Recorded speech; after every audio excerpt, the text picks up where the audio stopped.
Moving into apartment 31B felt like a fresh start, the kind of clean slate you always dream of, especially after the year I'd had. It was early June, and the city was already buzzing with that thick, humid energy. But my new place, a small two-bedroom on the third floor of an older building, felt surprisingly cool and quiet. The landlord, Mr. Abernathy, was a peculiar character.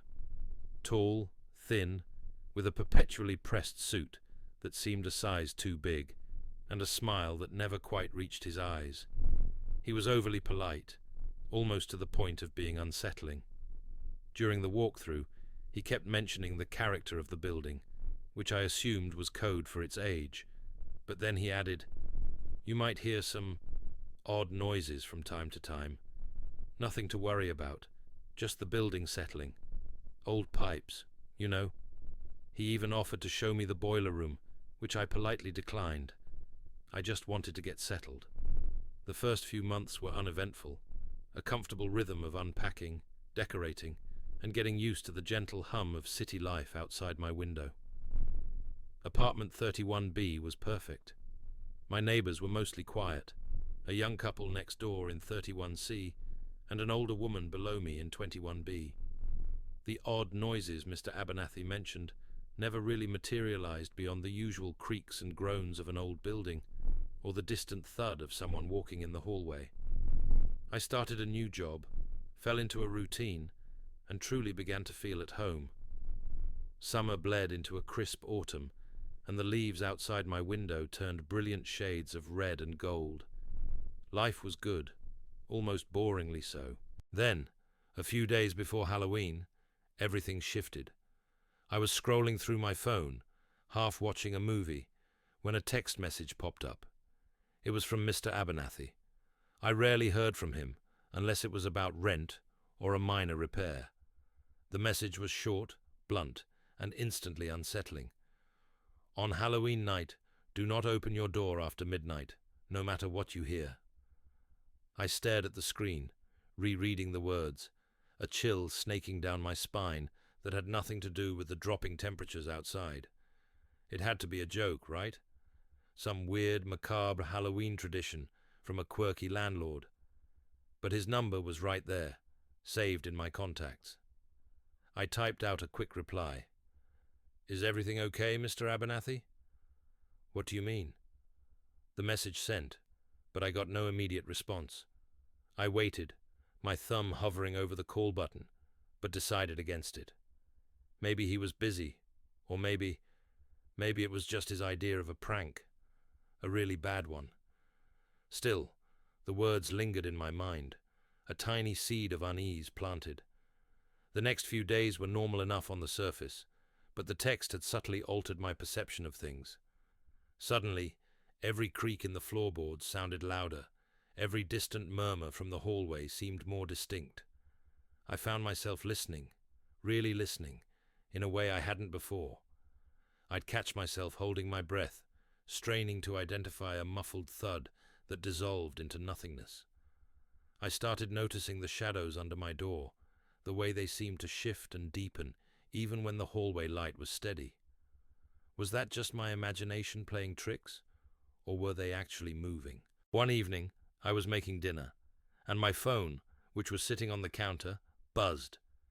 It was a notification from my security camera app. I'd installed a small camera in the living room, mostly to keep an eye on my dog when I was out. The alert read, "Motion detected in living room." My dog was asleep at my feet. I opened the app, and the live feed showed an empty living room. Nothing. The notification was a false alarm, a glitch. But then another one popped up. "Motion detected." Still nothing. I checked the recorded footage. A brief flicker, like static on an old TV, then normal. It happened a few more times that week, always when I was home, always when there was no apparent motion. My phone would also randomly show a distorted image for a split second when I was just unlocking it, like a blurry, grainy photo of a door, but it would vanish before I could properly see it. I dismissed it as a dying phone or a software bug.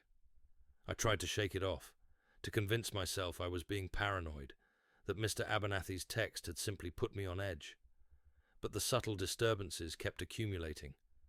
I started hearing faint, rhythmic sounds, like something being dragged across a floor, or soft, deliberate footsteps above me, even though I knew the apartment above was vacant.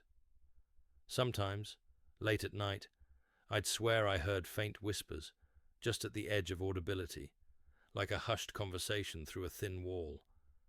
I'd pause whatever I was doing, listen intently, and then it would be gone.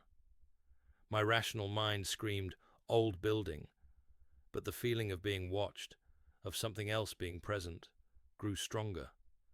I even considered calling a friend, telling them about the text, but it sounded ridiculous when I replayed it in my head.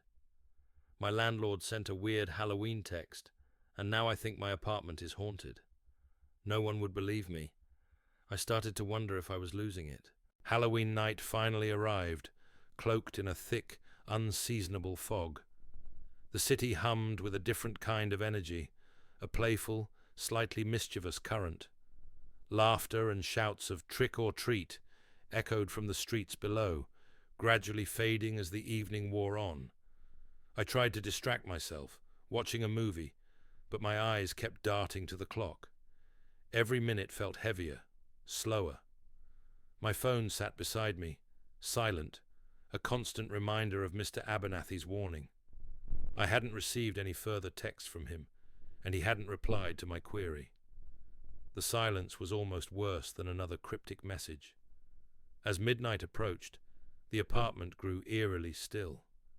The last vestiges of distant laughter died away, replaced by the hushed quiet of a sleeping city. The fog outside seemed to press against the windows, muffling any remaining sounds. I felt a knot of dread tightening in my stomach. I told myself it was just a silly superstition, an overactive imagination, but I couldn't shake the prickling sensation on my skin. I checked the locks on my door, double-checking the deadbolt, the chain. My hands were trembling slightly. At precisely 12:03 a.m. it began, a soft knock, not loud, not aggressive, but deliberate.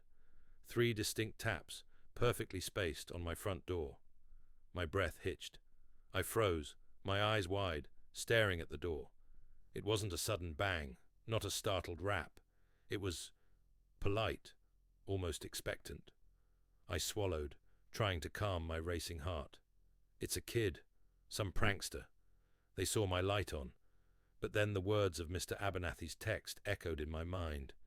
"Do not open your door after midnight, no matter what you hear." Silence stretched, thick and heavy. I waited, every nerve ending screaming. Just as I started to convince myself it was over, that my mind was playing tricks, it came again. Tap, tap, tap. Exactly the same as before. 3 knocks, perfectly spaced. My heart hammered against my ribs. I knew, with a certainty that chilled me to the bone, that no one was supposed to be out there. No trick-or-treaters. I slowly, carefully, moved towards the door, my bare feet silent on the hardwood floor. I pressed my eye to the peephole, bracing myself for whatever I might see. Nothing. The hallway was empty. The dim overhead light cast long, accusing shadows, but there was no one standing on my welcome mat. No one waiting. Just the drab wallpaper and the door to 31C across the hall. I pulled back, my mind reeling. My breath came in shallow gasps. Had I imagined it? Had I just misheard? Then my phone buzzed. I snatched it up, hoping it was Mr. Abernathy, finally explaining himself. But it was just my screen unlocking. The display flickered, and for a terrifying split second, it showed a distorted image. A grainy, dark, unsettling view of my own apartment door. From the outside, the peephole was visible, a tiny, dark eye, and then it was gone, replaced by my wallpaper. I tried to send a text to a friend, something, anything, to break the suffocating silence, to confirm my sanity. My fingers fumbled, and the message failed to send. Message not delivered. I tried again. Same thing. My phone, usually so reliable, seemed to be cut off, trapped in this isolated moment with me. And then the knocking started again. But this time, it wasn't at the door. It was inside the walls. Soft, resonant thuds, deep within the plaster, just beside my living room. Tap, tap, tap. 3 knocks, precisely timed, echoing from somewhere within my apartment. I stumbled back, my eyes darting wildly around the room. The door was still closed, still locked. I hadn't opened it. I couldn't have. But the sound was unmistakable. It was inside. A cold, absolute terror seized me, freezing me in place. The whispers I'd dismissed, the shifting shadows, the camera glitches, the distorted phone images. They weren't false alarms. They were precursors. They were warnings. Something had been here, in this apartment, all along, or it had found a way in without the door ever opening. It was in the walls, in the silence, in the creeping dread that now filled every corner of 31B. I fumbled for my phone, my hands shaking so violently I nearly dropped it. I had to record this. I needed proof, something tangible to show I wasn't losing my mind.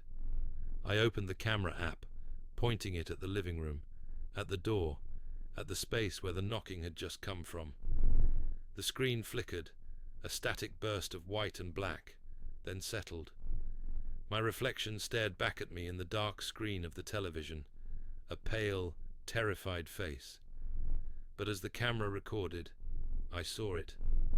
On the screen, my own apartment door, number 31B, clearly visible. And it was slightly ajar, just a sliver, a thin, dark line where it should have been flush with the frame. I heard a knock, from inside the room,